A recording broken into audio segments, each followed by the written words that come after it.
Survey number 25లోని కంచె గచ్చిబౌలి 400 ఎకరాలకు సంబంధించి హైదరాబాద్ సెంట్రల్ యూనివర్సిటీ భూములు, ఆ భూముల్ని తెలంగాణ రాష్ట్ర ప్రభుత్వం యూనివర్సిటీ నుంచి గుంజుకొని దాన్ని రకరకాల ప్లాటింగ్ లాగా చేసి అమ్ముకోవటం కోసం ప్రయత్నం చేస్తూ ఉంది అని పెద్ద ఎత్తున ప్రచారం జరుగుతూ ఉంది. సోషల్ మీడియాలో సర్క్యులేట్ కూడా చేస్తూ ఉన్నారు. బట్ వాస్తవాలు ఏంటో ప్రజలకు తెలియాలి. ఎస్, ఒకప్పుడు 2024 13/1/2024 వరకు ఈ 400 ఎకరాలు హైదరాబాద్ సెంట్రల్ యూనివర్సిటీతోనే ఆ రోజు ఉందని యూనివర్సిటీ వాళ్ళంతా కూడా భావించారు. కానీ 13/1/2024 నాడు ఆనాటి ఉమ్మడి ప్రభుత్వం, తెలుగుదేశం ప్రభుత్వం, ఈ భూమిని 400 ఎకరాలని యూనివర్సిటీ నుంచి తీసుకొని ఐఎంజీ భారత స్పోర్ట్స్ ఏదో తీసుకొని వస్తుందని ప్యాట్రా, బిల్లీరావు లాంటి వాళ్ళని ఈ 400 ఎకరాలు ఇచ్చేశారు. అలాట్ చేస్తే ఆ 400 ఎకరాలు అలాట్ చేస్తూ, సరే ఇది యూనివర్సిటీ ల్యాండ్ కదా, మరి మాకేంటి, మేము అట్లీస్ట్ ఎట్లా అంటే, సరే ఆనాటి ప్రభుత్వం ఆ 400 ఎకరాలకి ఎక్స్చేంజ్గా అంటే బదలాయింపుగా 397 ఎకరాలు 397 ఎకరాలు 400 ఎకరాలకి ఎక్స్చేంజ్గా బదలాయింపుగా ఆనాటి ప్రభుత్వం 397 ఎకరాలు అదే యూనివర్సిటీకి ఆనుకొని గోపన్పల్లికి అటుపక్కన రాష్ట్ర ప్రభుత్వం ఆ యూనివర్సిటీకి ఇవ్వటం జరిగింది. అంటే in exchange of this 400 acres 397 ఎకరాలు అంటే that is also nearing about 400 acres ఆనాడు యూనివర్సిటీకి ఒప్పచెప్పటం జరిగింది.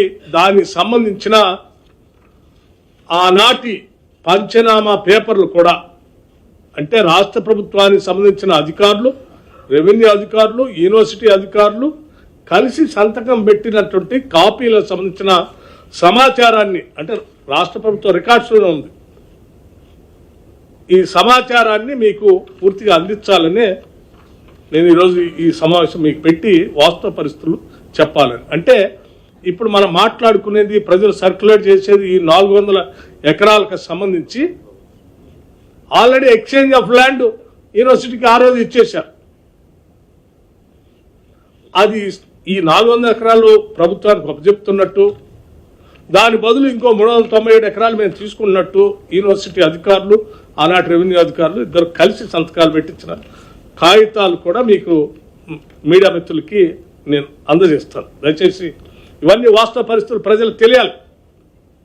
ఎందుకంటే అబద్ధాలు మీదనే బతుకుతున్నటువంటి కొన్ని రాజకీయ పార్టీలు అడ్డగోలు సమాచారాన్ని ఏదో రాష్ట్ర ప్రజలకు ఇచ్చి ఓ తప్పుడు ప్రచారం చేసే ప్రక్రియకి పెద్ద ఎత్తున తెరలేపారు. అంటే వేరే దొరక్క, అందుకే వాస్తవ పరిస్థితులు ఇవ్వాలని రికార్డు తీసుకుని వచ్చి చెప్తున్నారు. పాపం తెలియనటువంటి వాళ్ళు చాలామంది ఇది నిజమైన అనుకొని యూనివర్సిటీకి సంబంధించిన భూమిని రాష్ట్ర ప్రభుత్వం గుంజేసుకుందేమో, దానిపైన చేస్తుందేమో, లేకపోతే ప్లాటింగ్ చేసి అమ్ముకోవడానికి ప్రయత్నం చేస్తుంది అనుకున్నారు. కాదు, రాష్ట్ర ప్రభుత్వం, ఆనాటి ప్రభుత్వం సరే ఎక్స్చేంజ్లో ఆ ల్యాండ్ యూనివర్సిటీకి వస్తే యూనివర్సిటీ వాళ్ళు బాగానే ఉన్నారు, వాళ్ళ ల్యాండ్ వాళ్ళకి వచ్చింది. కానీ ఈ 400 ఎకరాలు ఎక్కడ పోయింది? ప్యాట్రా, బిల్లీరావు అనేటువంటి ఐఎంజీ భారత్ అని ఒక ఫ్రాడ్ కంపెనీకి పోయింది. అనేది రాష్ట్ర ప్రజల ఆస్తి, సొమ్ము కదా, ఈ ఆస్తి ప్రజలకే ఉండాలి, రాష్ట్రాలకే ఉండాలి కదా అని ఆ తర్వాత వచ్చినటువంటి కాంగ్రెస్ ప్రభుత్వం రాజశేఖర రెడ్డి గారి నాయకత్వంలో ఈ అలాట్మెంట్ ప్రైవేటు వ్యక్తులకు అలాట్ చేసినటువంటి భూమి రాష్ట్ర సొమ్ము, రాష్ట్ర ఆస్తి, ఈ ప్రజలకే ఉండాలి. ఇది అటువంటి పేట్రా బిల్లిరావు లాంటి ఆంజీ భారత స్పోర్ట్స్లో పోతే ఎట్లా అని వారు 21/11/2006 నాడు ఆనాటి కాంగ్రెస్ ప్రభుత్వం దీన్ని క్యాన్సిల్ చేసింది. ఎవరికి? పేట్రా బిల్లిరావు ఆ ఎంజీ స్పోర్ట్స్కి ఇచ్చిన ల్యాండ్ని క్యాన్సిల్ చేసి ఇది గవర్నమెంట్కే ఉంటుంది, ఇటువంటి వాళ్ళ చేతిలో ప్రైవేట్ వ్యక్తులు పోవటానికి వీల్లేదని తీసుకొస్తే వారేం చేశారు? నాకు ఆల్రెడీ గత ప్రభుత్వం రాసి ఇచ్చేసింది, మీరు క్యాన్సిల్ చేసి తీసుకుంటే ఎట్లా అని హైకోర్టులో సవాల్ చేస్తూ IMG Bharat writ petition number 24781 ద్వారా గౌరవ ఆంధ్రప్రదేశ్ హైకోర్టులో రిట్ పిటిషన్ వేశారు. ఇది మాకే ఉండాలి, మళ్ళీ మీరు క్యాన్సిల్ చేసి రాష్ట్రాన్ని తీసుకోవడానికి వీల్లేదని. అంటే ఒక ప్రైవేట్ వ్యక్తి రాష్ట్ర ప్రభుత్వాన్ని తీసుకున్న ఆస్తిని లేదు నాకే ఉండాలి, నాకు గత ప్రభుత్వం ఇచ్చింది నువ్వు ఎట తీసుకుంటావు అని రిట్ పిటిషన్ వేశారు. ఆ రిట్ పిటిషన్ వేస్తే కాంగ్రెస్ ప్రభుత్వం ఆ రోజు క్వశ్చనే లేదు, ఇది ప్రజల ఆస్తి, ప్రజలకే ఉండాలి, రాష్ట్రానికే ఉండాలని గట్టిగా ఆనాడు హైకోర్టులో కొట్లాడుతూనే వచ్చింది. సరే, తర్వాత క్రమంలో రాష్ట్ర విభజన జరగటం, 2014లో మరి మనందరూ తెలిసిందే టీఆర్ఎస్ ప్రభుత్వం అధికారంలో రావటం, 2014 నుంచి 2023 వరకు 10 ఏళ్ళు అధికారంలో ఉన్నారు. ఈ బిల్లిరావు ఐఎంజీ భారత లాంటి వాళ్ళకి చేతులకి భూమి పోవద్దని ఆనాడు కాంగ్రెస్ ప్రభుత్వం అది క్యాన్సిల్ చేసి కొట్లాడింది. మరి మన ప్రత్యేక రాష్ట్రం వచ్చింది, మన ఆస్తులు మనకే ఉండాలా, మన బిడ్డలకే చెందాలా, ఈ రాష్ట్రానికే సంపద పెరగాలని కదా ప్రత్యేక రాష్ట్రం తెచ్చుకుంది. మరి దానిపైన ఈ 10 ఏళ్ళు అధికారంలోకి వచ్చిన టీఆర్ఎస్ ప్రభుత్వం గట్టిగా కొట్లాడి ఆ భూమిని తెచ్చుకోకపోగా గాలికి వదిలేసింది.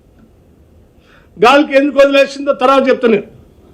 అది ప్రైవేట్ వ్యక్తుల చేతుల్లోనే ఉంటే, ఈ ప్రభుత్వానికి రాకుండా ఉంటే ఆ ప్రైవేట్ వ్యక్తుల చేతుల్లో నుంచి ఇంకో రకంగా ఎట్లా చేసుకోవచ్చో సరే రకరకాలైనటువంటి ఆలోచనలు ఉండి దాని మీద గట్టి కొట్లాడలేదు. మేము మళ్ళీ ఆ 2023లో జరిగిన ఎన్నికల్లో గట్టిగా కొట్లాడి ప్రజల ఆస్తులు ప్రజలకే ఉండాలా అని చెప్పి ప్రజలకు ఇచ్చి వాగ్దానాలు ఇచ్చి మేము అధికారంలోకి వచ్చిన మరుక్షణమే ఇది ఆనాటి నుంచి ఇది ప్రజల ఆస్తి, ఇది ఏదో బిల్లిరావు పేట్రావు చేతుల్లో పోతే ఇది చాలా వేల కోట్ల రూపాయలు విలువైనటువంటి భూమి, ఇది వాళ్ళకే వదిలేయకూడదు, మనం గట్టి కొట్లాడాల్సిందే, ఇది ఏదో రకంగా రాష్ట్రానికి తేవాల్సిందే అని చెప్పి రాష్ట్ర ముఖ్యమంత్రి రేవంత్ రెడ్డి గారి నాయకత్వంలో ఈ రాష్ట్ర కేబినెట్ గట్టిగా నిర్ణయం తీసుకొని ఎట్టి పరిస్థితుల్లో ఇంచి భూమిని కూడా వదిలిపెట్టడానికి లేదు, ఇది ప్రజలకే చెందాలని చెప్పి హైకోర్టులో